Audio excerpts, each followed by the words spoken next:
When people hear the name Joseph Kony, they usually think of one thing: a man who disappeared, a man blamed for abducting thousands of children, a man whose army terrified entire regions of Central Africa, and a man who, to this day, has never been arrested. But Joseph Kony did not appear out of nowhere. His story is tied to the history of Northern Uganda, to years of violence, and to a belief system that existed long before the Lord's Resistance Army.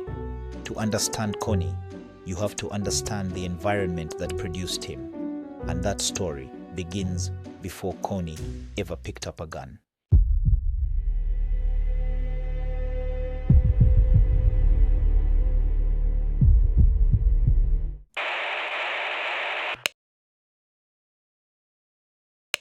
Northern Uganda has a long history of political violence. After Uganda gained independence, power struggles defined the country's early decades. Leadership changed through coups, military rule, and civil war. The Acholi people, who lived largely in northern Uganda, found themselves caught between governments and military retaliation. By the late 1970s and early 1980s, the region had already suffered enormous violence. Entire communities were displaced, families were torn apart, trust in national leadership collapsed. When President Yoweri Museveni took power in 1986, many in northern Uganda feared retaliation from the new government forces. Tension grew quickly.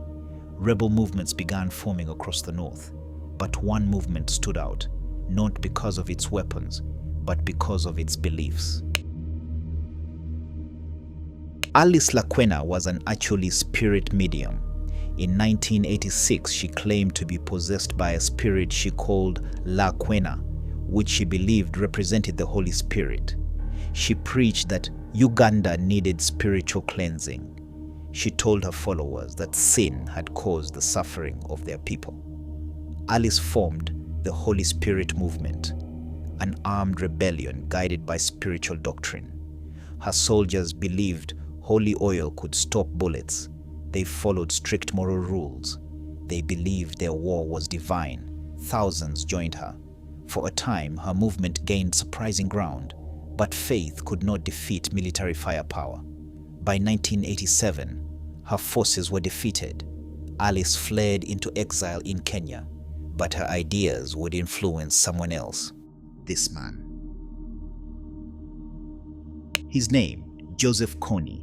He was born in northern Uganda into an Acholi family.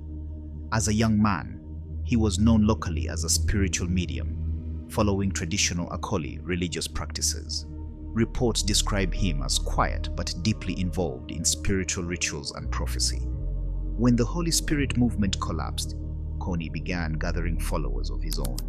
He adopted similar spiritual messaging, but reshaped it. He claimed to receive instructions from spirits. He claimed to speak for divine forces. He claimed his mission was to rule Uganda according to biblical law. By the late 1980s, his movement became known as the Lord's Resistance Army. But unlike earlier spiritual rebellions, Kony built his movement on much more fear. The LRA quickly became known for abducting children. They would take boys and would force them into combat. Girls were forced into marriage and domestic slavery. These girls were young too, with most averaging at 15 years. Children were deliberately forced to commit violence, to break emotional ties with their communities. The group operated across Uganda and later expanded into neighboring countries. Over time, the LRA became one of the most feared rebel movements in modern African history. But Kony did not lead alone. To maintain control over such a vast and mobile force, Joseph Kony relied on trusted commanders, many of whom were abducted children themselves. These included Dominic Ongwen, Vincent Oti, Raska Lukwia, and Okot Odiambo. The former two, however, have far more interesting stories.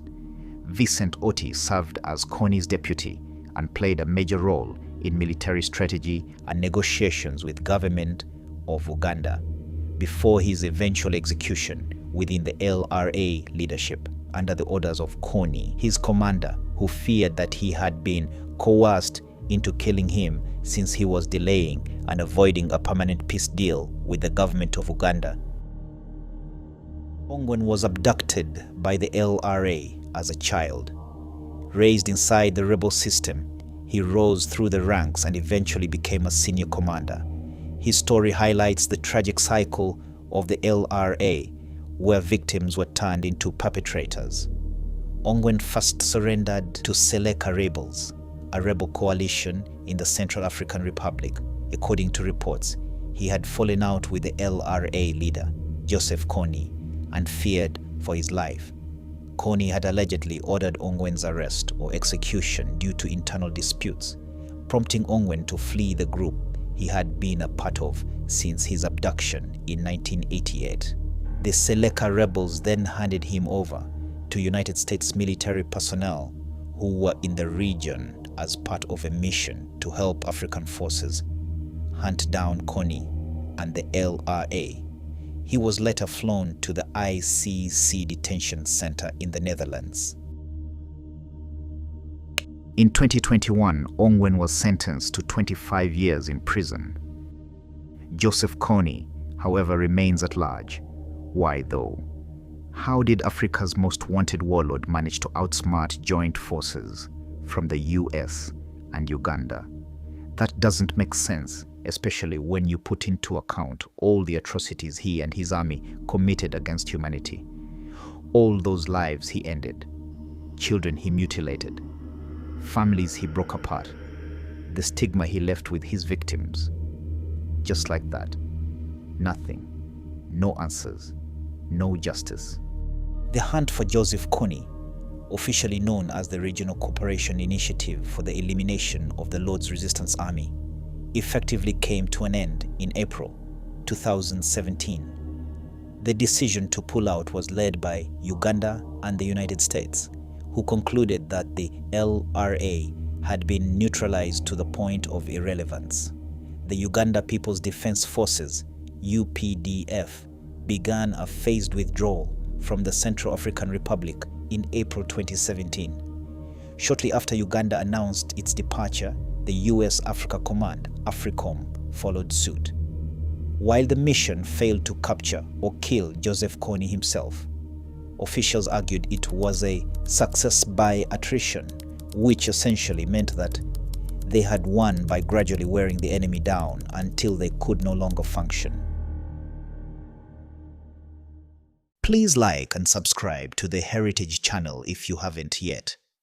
To understand the life of Idi Amin Dada, one of Africa's most ruthless dictators, watch the next video. Thank you.